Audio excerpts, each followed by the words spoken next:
Mirror 嘅人唔講啦，因為佢哋真係好 close，而且一定係大家一齊陪過，大家渡過好多難關。如果圈內嘅其他啲朋友，18、22嘅觀眾大家好，我係 Mirror 嘅 AK， 我嘅新歌《月月》已經推出咗啦，希望大家快啲去聽同埋睇我嘅 MV 啦，多謝。我唔中意朋友之間存在欺騙嘅成分咯，即係唔係講緊話今日約你出嚟，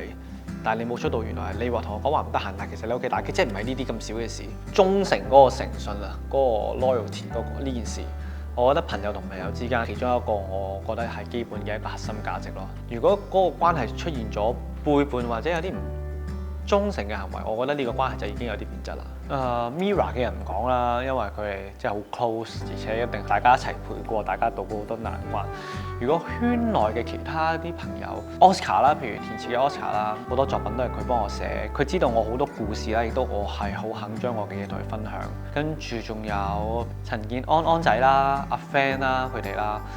Jace 啊、嘉豪啊，我哋 Last Scene 嘅朋友仔，佢哋都係我喺行內入邊有時混亂嘅情況下，大家係會出嚟食餐飯，然之後就會獲得翻好多能量去重新出發嘅一群人咯。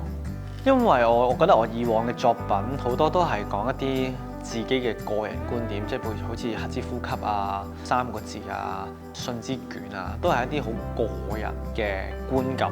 或者係睇法。咁我想今年做嘅歌都係回歸翻一個大家最容易接受嘅 topic， 就係情啊，即係不論愛情又好、友情又好、親情都好，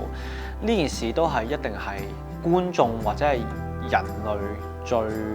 貼切嘅一個